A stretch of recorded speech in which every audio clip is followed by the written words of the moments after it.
Hello, good evening, welcome. This is the Shi-Nay meditation class, Peaceful Mind in Turbulent Times. I'm your teacher, David Scharff. Even though I can't see you, I know you're out there, so I'm saying hello to you whom I know, and welcome to anybody that I don't know yet. With this class, I feel like we can spend a little more time in the middle, which is the meditation part, than we sometimes do. So we're going to set it up with some motivation, and then we're going to do meditation. And then we conclude with dedication. Motivation, meditation, dedication. By setting it up this way, then we know for sure that our practice, whatever practice we do, even if we're doing a different kind of meditation, our practice is full because it's not focused on a fragmentary separate self. It's not focused on just me doing practice. So we set up the motivation to meditate for the benefit of others in order to really reap the most positive impact in our practice. We don't just do it for ourselves. We don't meditate in order to calm our own nerves. We don't meditate in order to lower our blood pressure. Those things happen. That's the pleasant side effect of meditation. But if we're going to sit and take some time and meditate, the best thing we can do is to do something for others. It's said in the Bodhisattva's way of life, Shantideva said, all happiness comes from working for the benefit and happiness of others. And all suffering comes from working only for the happiness of oneself. So by learning to let go of grasping to self as the most important thing and putting others above self, that's the first step in loosening the hold on the mind, loosening our own grasping at ourself as the most important thing is the first and foremost positive act that we can do in taming the mind. So the structure of meditation is that we get the body and the speech out of the way so that we can learn how to tame the mind. But this preliminary step, this motivation, is what sets the tone for the whole thing. So our motivation is to open our heart to as many people that we can imagine and say we're going to meditate for them. Sometimes it helps to really picture people that you love, picture people in front of you about whom you feel very positive and helpful, loving energy, a parent, a loved one, even if it's a pet, whomever you feel love for, picture that being in front of you. Imagine that that being, through your wish, can be happy. That being, through your wish, your intention, can be free of suffering and the causes of suffering. That you'll never have to see that person you love or that being that you love, but you'll never have to see them suffer if you sit down and meditate for their benefit. Now that's the intention, that we want to do this practice so that the people that we love won't suffer, so that they'll find happiness. And if we start by focusing on 1, 2, 3 people that we can hold in our imagination all at once, we start that way, then that feeling of love and compassion, it can be really strong, really real. It's not something that we just pay lip service to. It's this genuine upwelling in our heart, this love and this caring, this wish for happiness for others. We start with that, with just a few people in mind that we don't have to contrive that love and compassion for. It's just natural. So you think about these people that you love. Picture them in front of you. And think, through the power of my practice, I'm going to give you happiness, free you from suffering, free you from the causes of suffering, put you in a place of peace of mind, of joy, of healing. This is what I want my practice to do.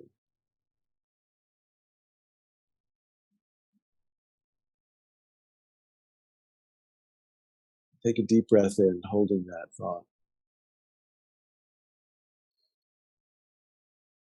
Hold that breath in, feeling in the heart. Exhale slowly. Relax.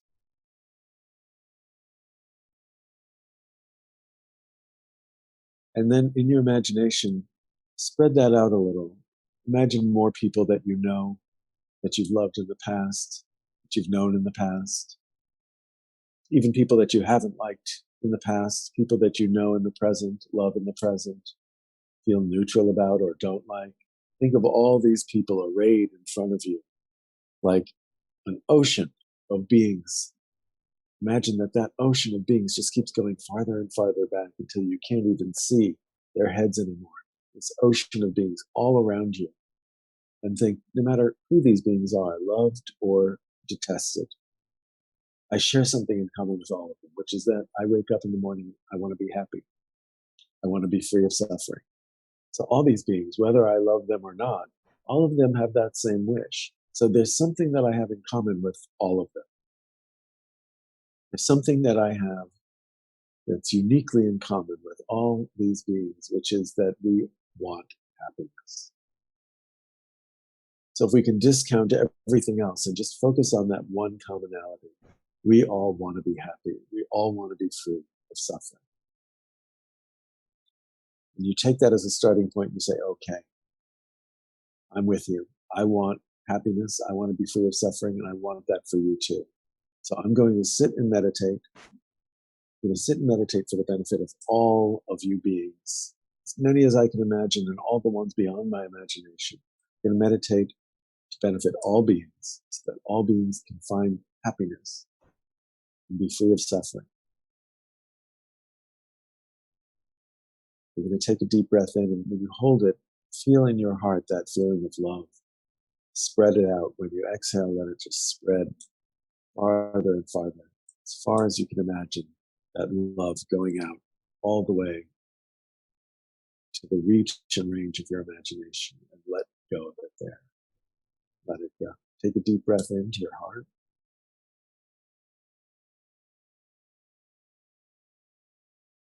That feeling of love you have for the ones you hold closest. Exhale slowly, let it spread out.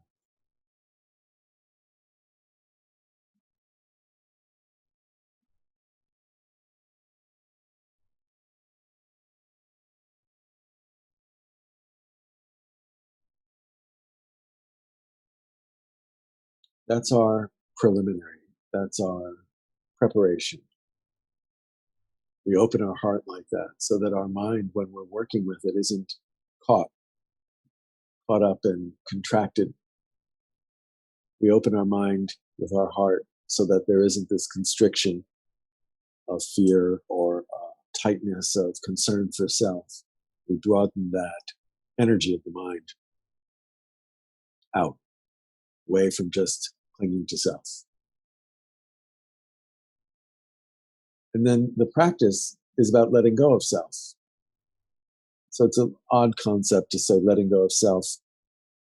Really, the idea of self in Buddhism is this illusion that we are separate from everything else in the universe.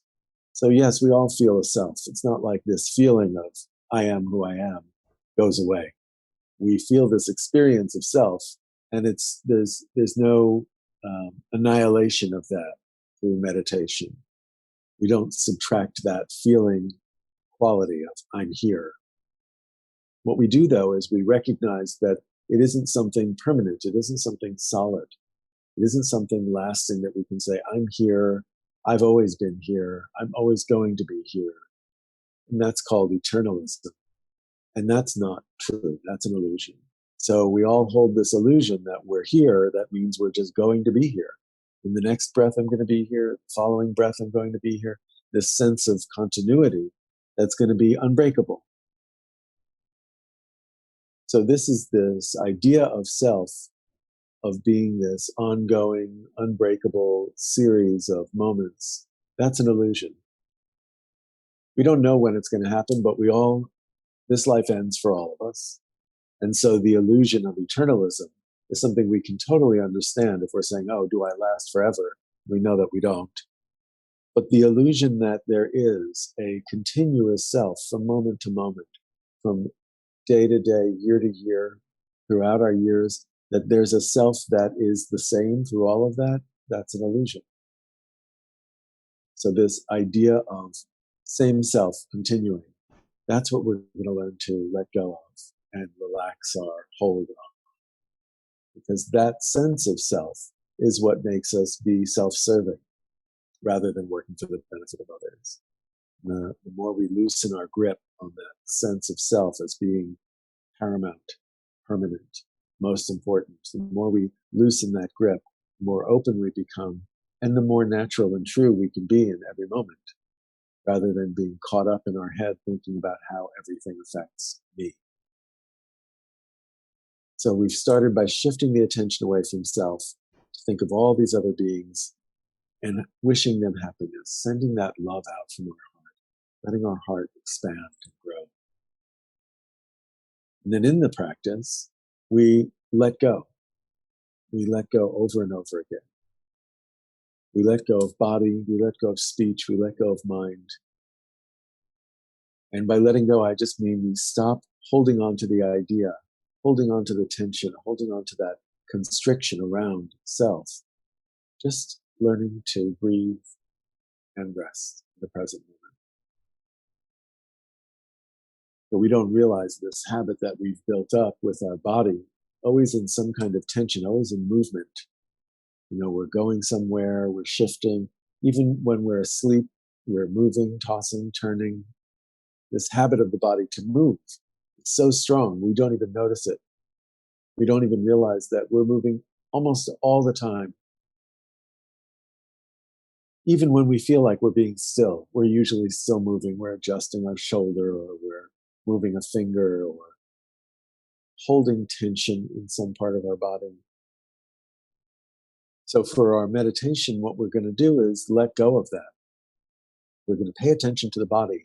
And we're going to consciously let go and unhook our attention to the tension in the body and allow our attention to relax into the stillness of the body.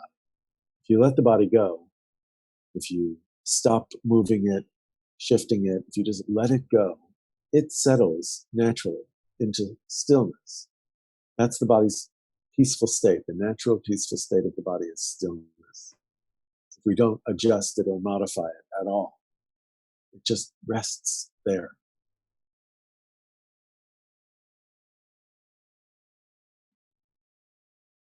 So we start with our body in a position that allows the energy of the mind to settle most easily. And that's, we sit with our spine straight. If you're sitting on the floor, you cross your legs, right leg in front. If you're sitting on a chair, you just make sure that in the chair, you're sitting up straight. You have your hands resting either palms down on your thighs or knees, or you can have them sitting in your lap the way Buddhists sit, with the palms in the lap, one hand resting on the other one.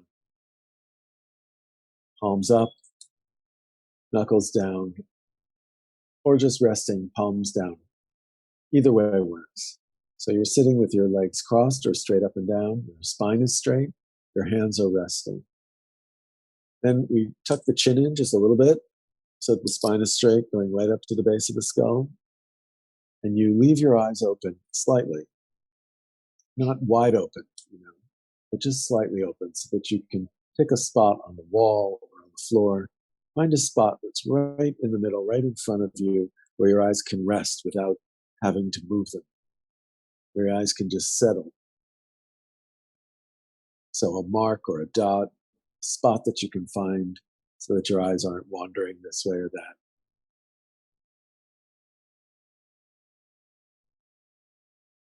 Or you can look at me on your phone. I'll be as still as I can. So your spine is straight, your hands are resting, your chin is tucked, your eyes are open, resting on a spot, and you leave your teeth and lips parted just a little bit. You touch your tongue to the roof of your mouth, right where it goes when you say the letter L. Right in that soft part of the palate behind the front teeth, there's a little dip where the tongue touches and fits perfectly. You don't press it, you just touch it. Legs crossed, spine straight, hands resting, chin tucked, eyes open, teeth and lips parted, tongue touching the roof of the mouth. With your eyes resting on that spot gently, take a deep breath in and hold at the top. Exhale slowly.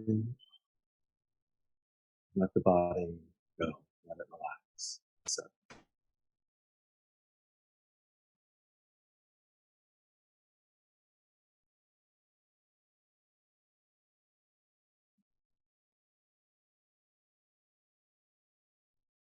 you let your breath flow naturally.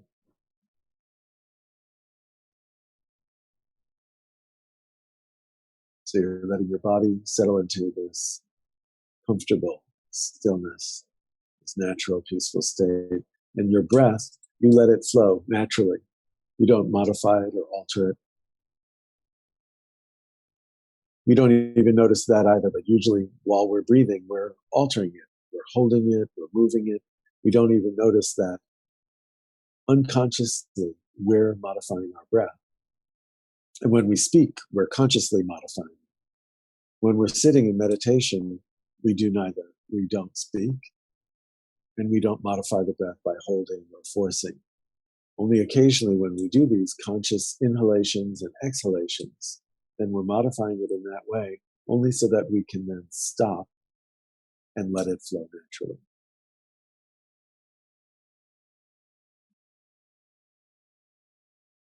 So take another deep breath in into the heart, deep in into your belly, into the diaphragm.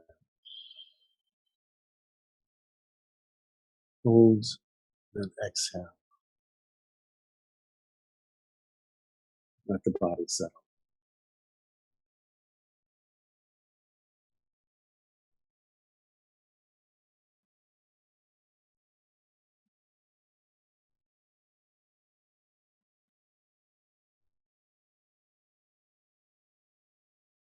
Breathing naturally.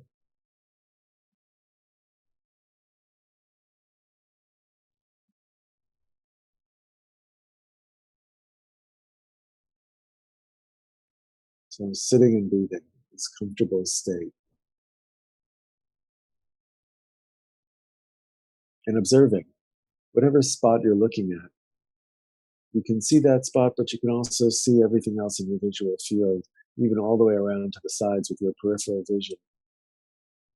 So with your eyes resting on that spot, just notice everything else in the visual field. Notice all around that spot you're looking at.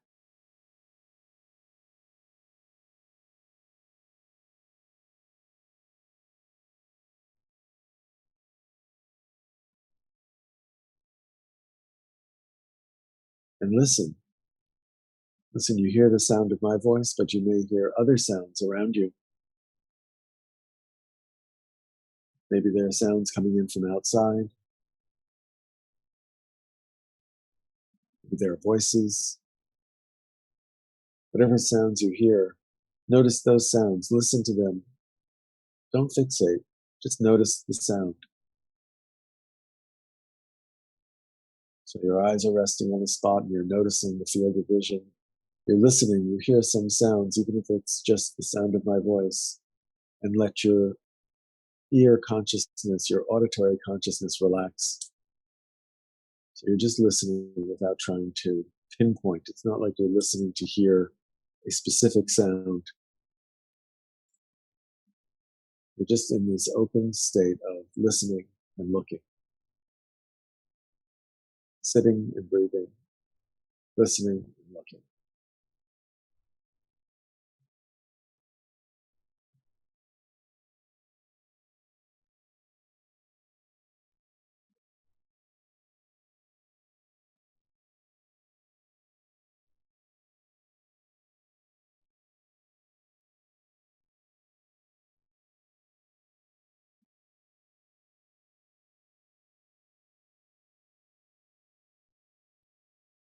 So the listening and looking part of this is what keeps us present and wakeful. It's one of the reasons why we don't close our eyes in this kind of meditation, because we want to remain present. We want to remain in this moment and aware. And the more that our body relaxes into stillness and our breath flows freely, then the more heightened that awareness is, the more clear our vision becomes, the more sensitive our vision and our hearing become, till we can pick up more quiet sounds and we can notice more subtle things. So just being here in the moment, listening and observing.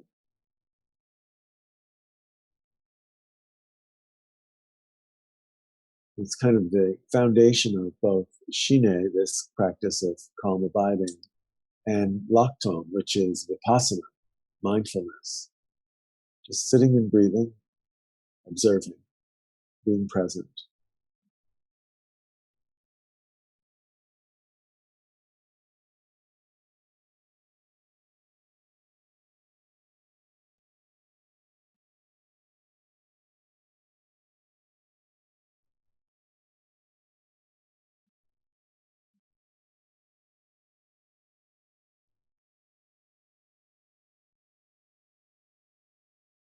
That's our body and our speech. In Buddhism, they divide the experience of the self into three aspects: body, speech, and mind. The body is our physical body. It's the weight of our experience as a being. The speech, our breath, our quality of self-expression. It's something that's inseparable from whatever we call ourselves. It's like the wetness of water or the heat of fire. You can't separate the heat or the wetness away from the fire or the water. So our quality of self-expression, not just our speech, our voice, but the whole quality of who we are and how we move through the world and express ourselves, that's speech in Buddhism. So when we're sitting in silence and not physically speaking, we're also letting go of grasping at this mode in which we express ourselves by sitting in stillness, sitting in silence. Then this quality of speech becomes calm, peaceful. Body and speech. Then mind, this is where we start to get into these senses. Learning how to let go of the mind is more subtle because we don't watch our own mind. We're not aware of what our mind is doing. We're aware of what we're perceiving, we're aware of what we're thinking, but we're not aware of the process through which the mind is experiencing this present moment. Mind is invisible. We don't see, like our body. We know if it's tense, we can feel it. Like our speech, we know if it's moving, we can hear it. With mind, there's nothing to see and nothing to hear. And that's the key. With the mind, if we want to break the habit of clinging, which is invisible, then we have to just pay attention for a moment to how the mind is working. So when we get through this, then we can sit some in silence. But this process of how the mind works is really important to notice, because there are two aspects of the mind. The coarse mind, mind of perception, is what looks out into the world. Mind of perception gathers the information of the five senses, the things we see, hear, feel, smell, taste. All of that comes together. The five senses come together into the mind of perception, sometimes called the sixth sense or the sixth consciousness. Five sense consciousnesses coming into the sixth consciousness. That's the mind of perception. And all of that information comes together very pristine. There's nothing other than the perception. When it all comes together into this three-dimensional experience of this present moment, all the five senses merging into this experience, those perceptions are just exactly what they are. We are seeing something, we're hearing something. There's no level of complexity beyond that. But then the experiencer, the subject, the one who is perceiving, that experiencer, that subtle mind, if the mind of perception is the coarse mind, the subtle mind within that experience that the coarse mind is giving us, the subtle mind is that which gives label and name to everything, that which experiences the quality and makes a judgment of whether it's pleasant or unpleasant. So even when we're pre-verbal, even when we're babies, we have an experience, we know if we like it or we don't. So that's the very beginning of this subtle mind, like and dislike. And then as we grow older, we learn the language and we start to label things. So then when we see our mother, then it isn't just seeing or feeling her, we have a name for her, Mama. We see a wall, we have a name for it, wall. So then these pristine cognitions, these perceptions, suddenly start to have layers built on top of them or between us and them of names, of details, of ideas. The first perception is clean of that. Then as we grow more experienced in life, we start to build up more and more ideas about what we're perceiving. So just that active perception stimulates these ideas. So we see the wall, then the name wall, the first layer. And then what kind of wall? What color wall? How tall is the wall? How far is the wall? What details are there? All of these thoughts swirl around this experience, this perception of the wall. And then within that movement of thought, then also memory arises. Other walls, beautiful walls, ugly walls, great walls, small walls, all these memories come in, flooding into this present moment in a millisecond. All of these memories arise in this moment. After we've named it, after we've described it in our mind, all of these memories come up and support those ideas. And then the future comes in as well. We start thinking about what the wall is, what we would like it to be, what we would like to hang on it, what the wall might look in the next place we go. All of these ideas come together in this single experience of perceiving the wall. We might not have a lot of plans for the wall, so that's not necessarily the best example, but whatever we perceive it, we label it, we measure it, we describe it, we like it, we don't like it, we remember things like it, we think ahead. So recollection and anticipation based around these ideas, based around the perception.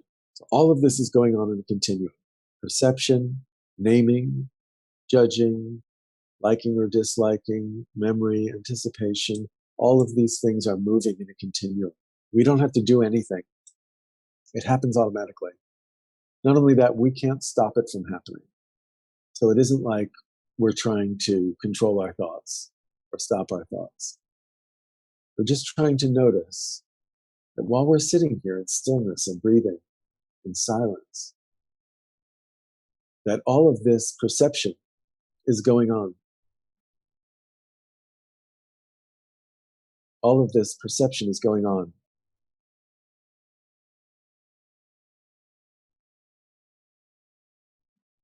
All of these ideas and thoughts are happening on their own.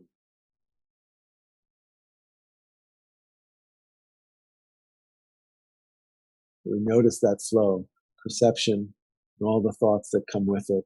It's this flow back and forth.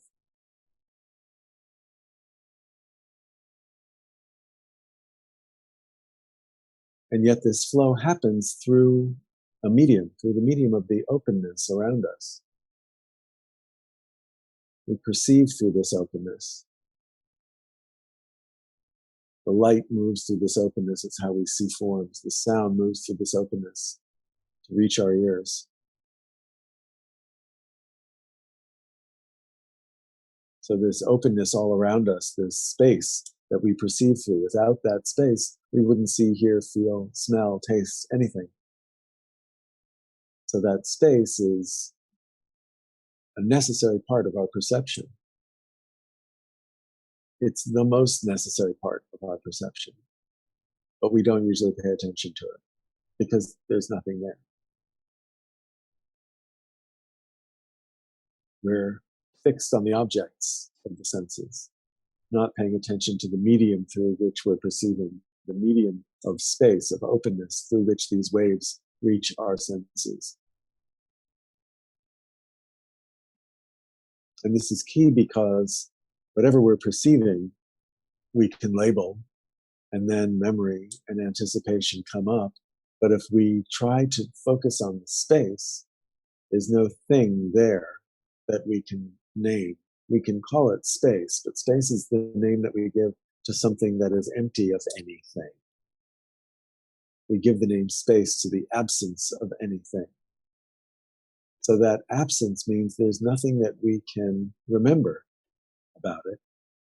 There's no future hanging over it. So when we shift our attention to the space through which we're perceiving, all of a sudden this part of the mind that labels and that gathers thoughts and concepts and memories and anticipation, the part of the mind that works that way, this dualistic discursive mind, it loses its footing. It just starts to loosen in this space.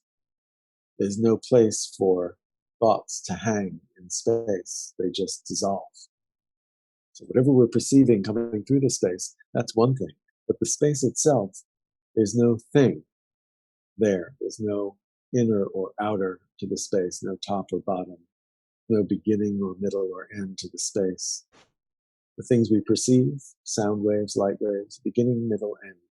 But the space they move through, unchanging. There's no storyline, no beginning, middle, or end. So then our mind loosens its grip.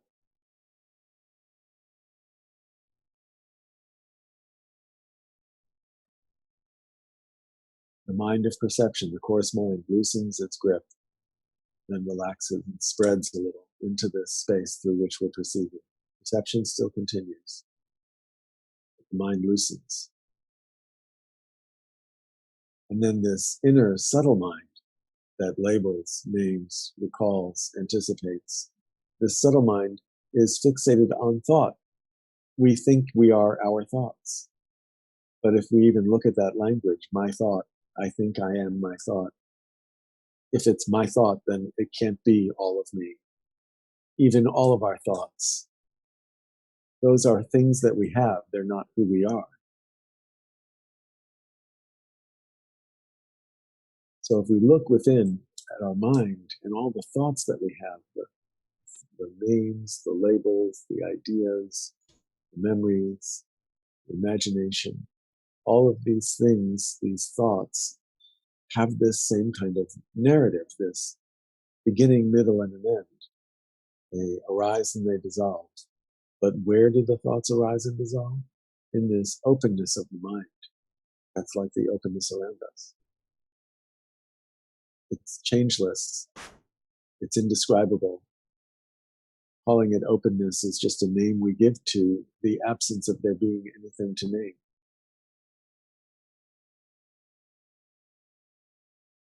So look into your mind and notice that there is this openness that's like a vast, limitless sky, the sky of the mind in which the moving, changing weather of thoughts is happening. Just like we can't perceive unless there's the space we perceive through, we can't think unless there's the space in which our thoughts move. So all around us is space that we perceive through, that we usually don't even notice. And within us is the space that we think within, which we never notice. These two spaces that we never notice, we never name. We don't record a memory of space from 1 minute to the next because there's nothing to record.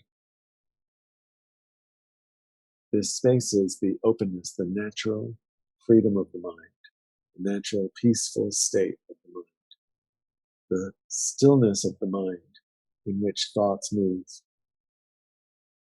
the stillness through which the waves of perception move.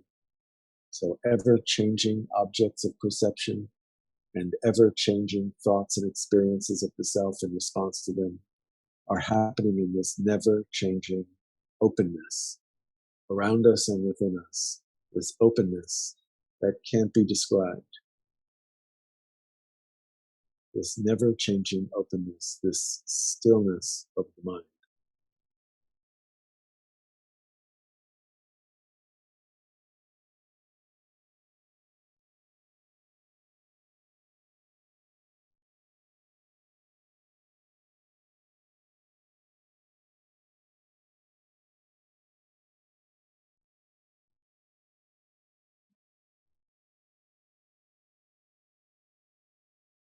Take note of that. You can't see it, you can't feel it, but you can notice it, you can experience it. It's beyond those five senses, but you can experience it, you can know it.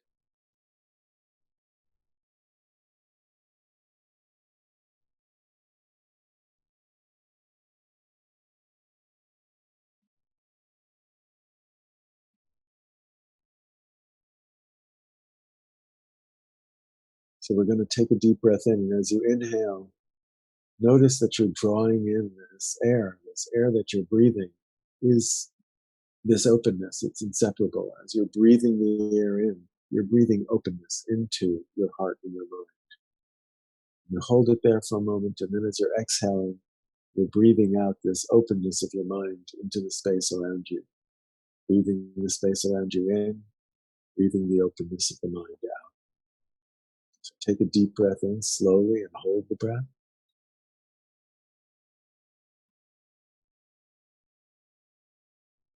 That breath filling you. Exhale slowly and let the mind ride the breath out and blend in space around you. And breathe naturally.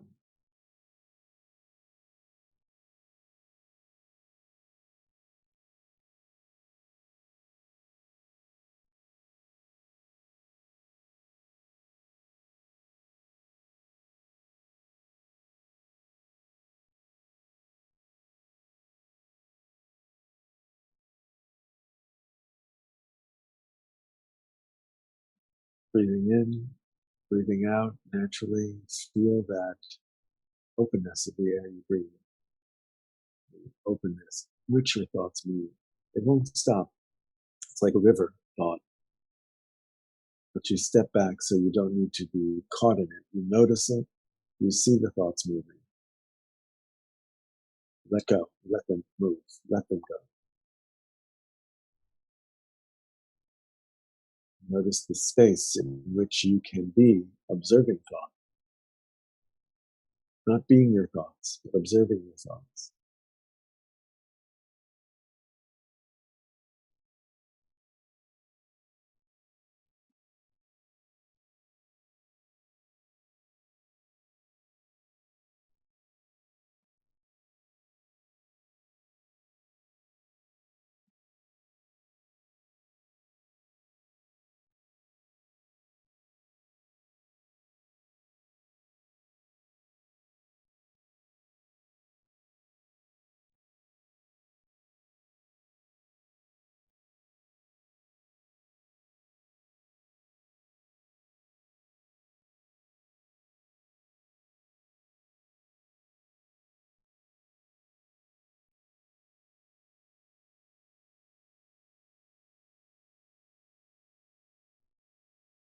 So we're going to take a deep breath in, hold for a moment at the top.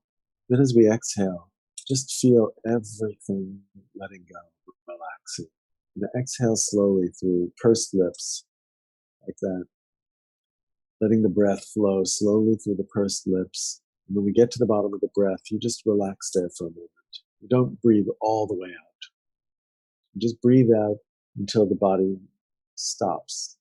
And you stay there gently for a moment. Rest there.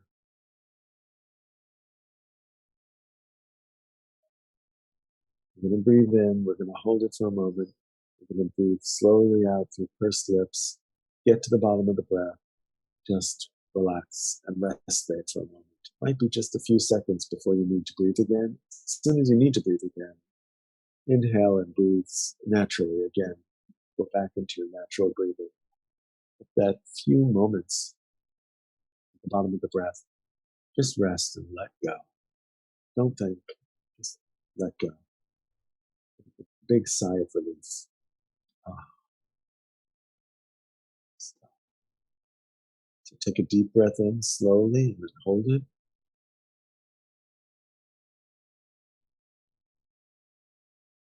Exhale through pursed lips, releasing, relaxing, coming to the bottom, just coming to.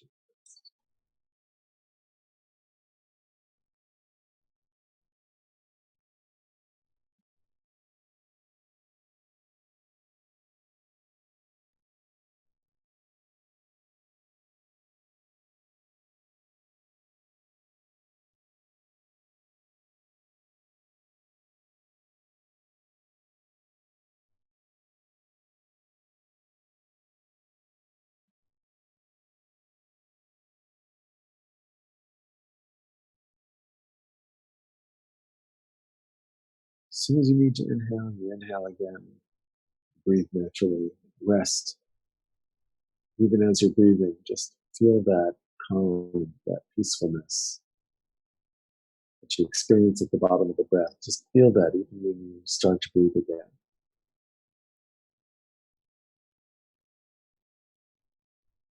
So we'll do it again. A deep breath in, hold, exhale slowly, relax, release, let go, and rest.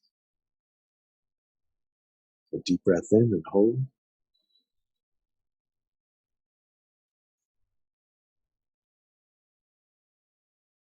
Exhale slowly through the lips. Release, relax, let go. Rest.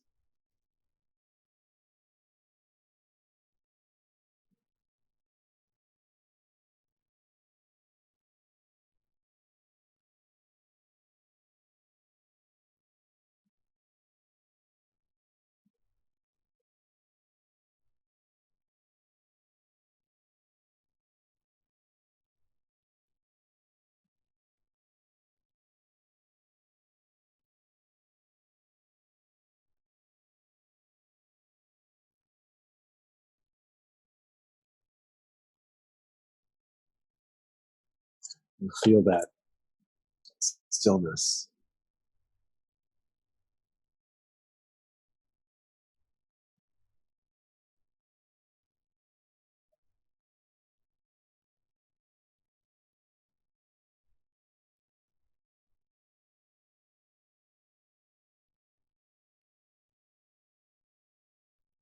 And do it a third time. You get to the bottom of the breath there. You're just kind of hovering in stillness. So still, you're not even breathing. Just hold that moment, as long as it lasts. Feel it, experience it. It's a moment of release, a moment of relief, a moment of peace. Just feel that feeling. And then as soon as you start breathing again, that feeling can still be with you. Carry it into the breath.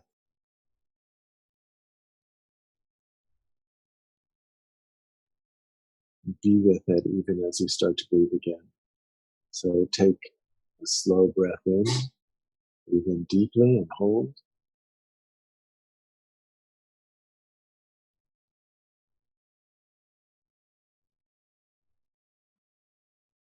Exhale slowly, release, relax, let go.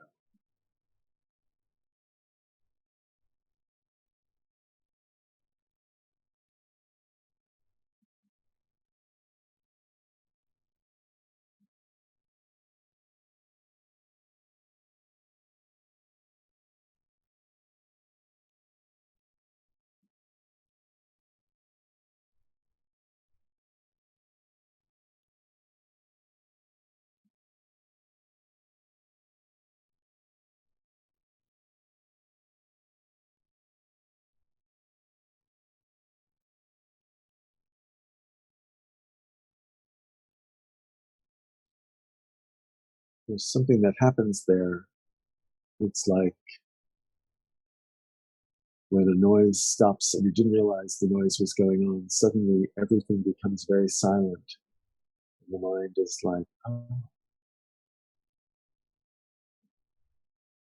there's this sense of relief from something you didn't even know this was going on. Suddenly there's quiet and the mind takes note.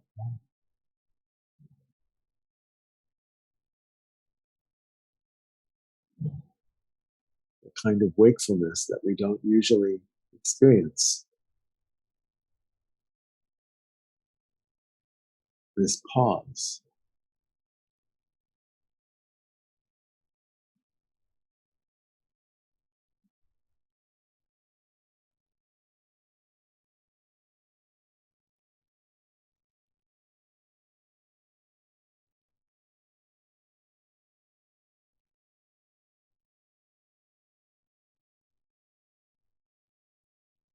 as you cultivate that, as you learn to experience it, and you get comfortable with it, that moment of stillness, it's like a friend. You become comfortable with it. Then your experience of it deepens. It never changes. It's always the same. The stillness of the mind is always the same. But our ability to experience it, the depth of it, changes.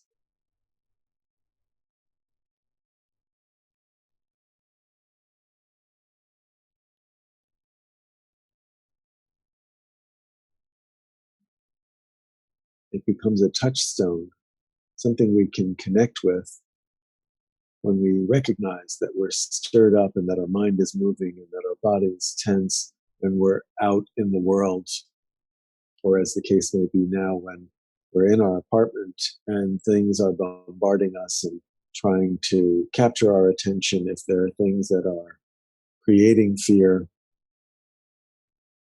we can notice that and then reach for this touchstone, this peaceful moment, this place of stillness.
What we're doing is we're staring into the openness, the timelessness of the mind.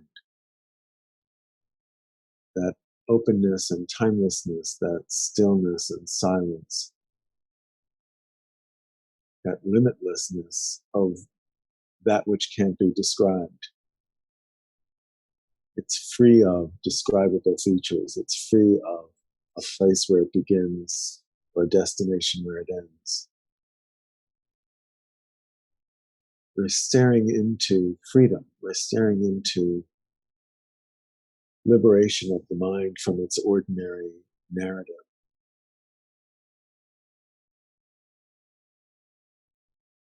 The timelessness of the mind.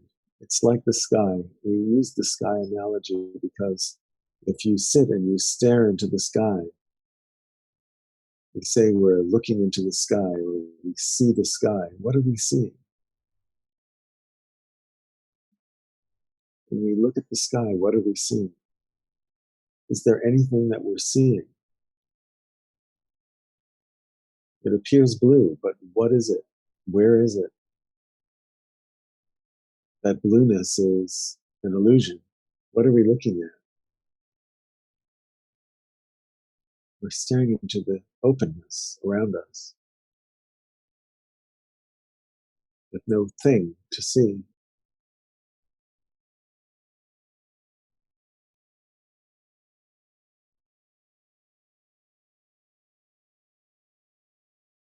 And this space that we're surrounded by is just like that. Everything we perceive through it. We don't even notice it. It's here all the time, and we don't even notice it. We go from place to place, from experience to experience, from thought to thought, never even paying attention to the fact that we are moving through this space. There's no reference point, so we don't even pay attention. And in our mind, all these thoughts move. They appear, they disappear, they arise, they abide, they dissolve. Opinions about what's going on, opinions about the opinions, stories, speeches, memories, all of these things are happening, and we're right in the middle of it. We're in this swirling cloud of thoughts. But clouds arise from the sky, and they are in the sky, and then they dissolve back into the sky. There's this sky that the cloud is happening in. There's this mind.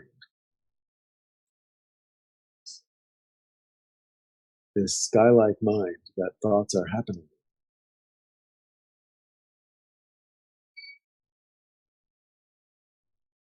in. And we don't even notice it.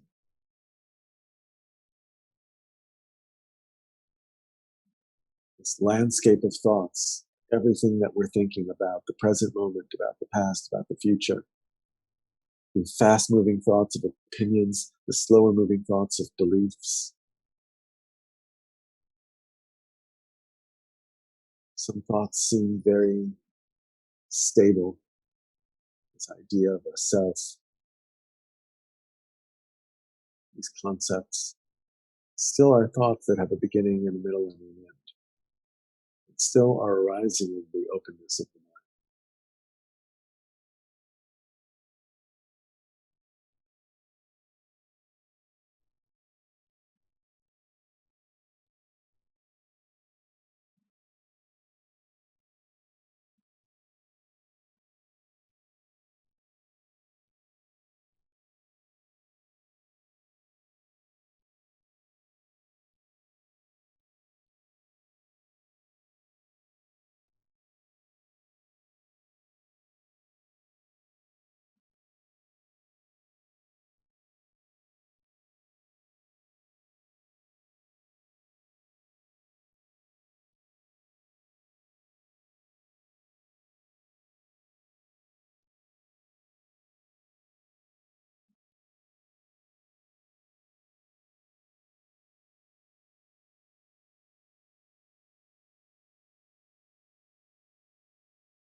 So notice your breathing as you're sitting in stillness and silence.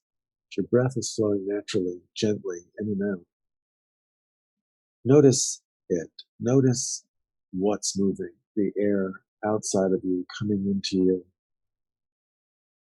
feeding your brain with oxygen, and then breathing it out to blend with space.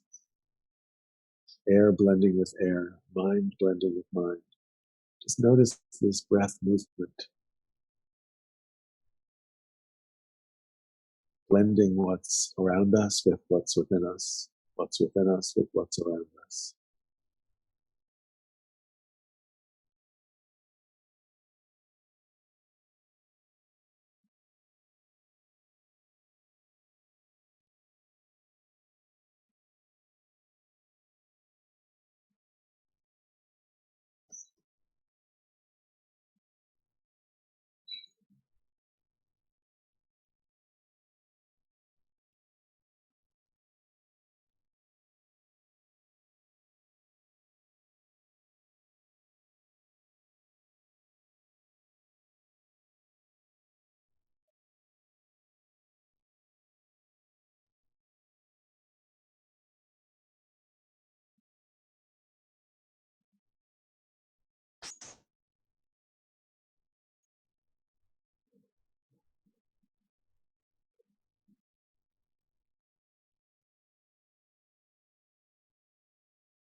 Bring your attention back to your body.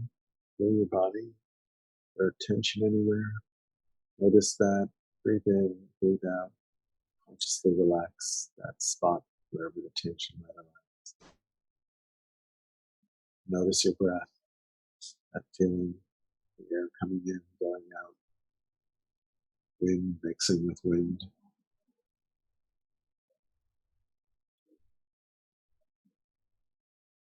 Notice the objects of perception around you, the things that you can see, the things you can hear. Notice what's around you and shift your attention to the space through which you're perceiving.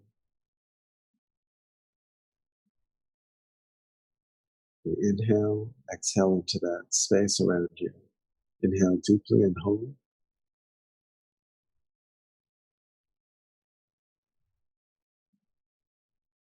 Exhale slowly, blending, letting go. Rest.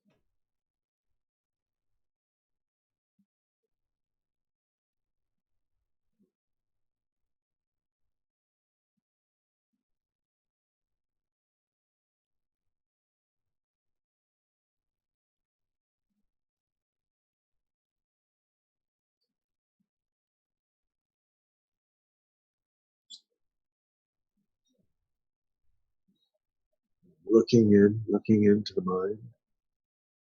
Imagine this immense, limitless openness of the mind.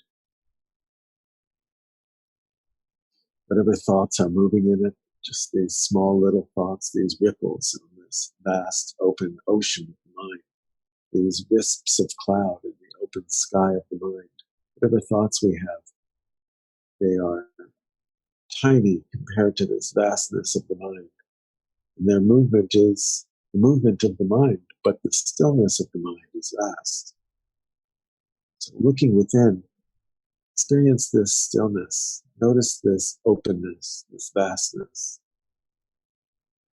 And as we breathe, whatever thoughts are moving, don't get caught in those. Step back into this openness and experience the openness within you that doesn't have any size or weight, shape or name, direction, inside, outside, just vast limitlessness, indescribable openness. Breathe deeply in and hold. Feel that openness of the mind. Exhale slowly and let go of any grasping. Come to rest at the bottom of the breath and stop.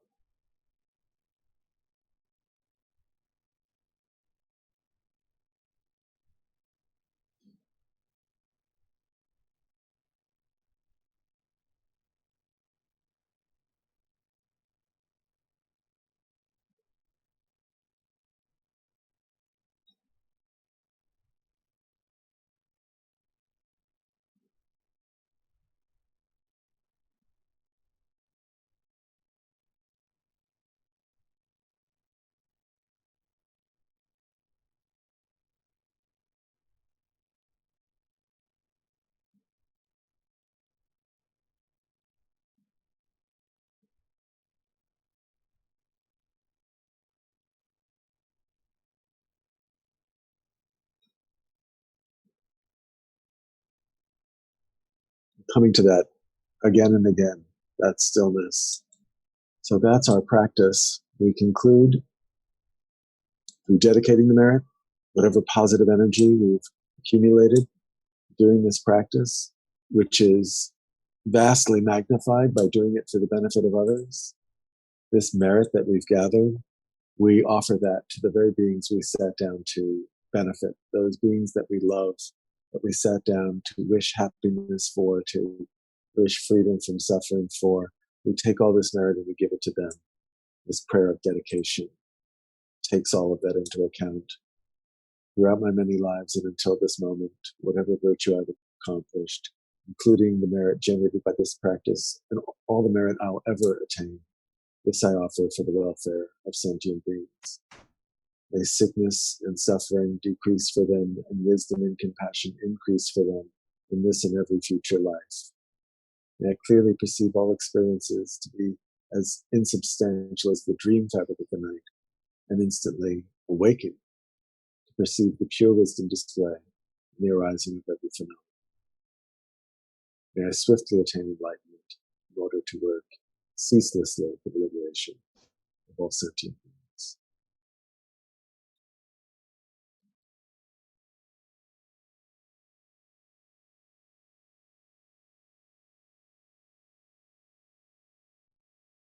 That's my wish. Thank you. Thank you for joining me and for coming to rest in your mind for the benefit of others. Come back again next week. I look forward to seeing you.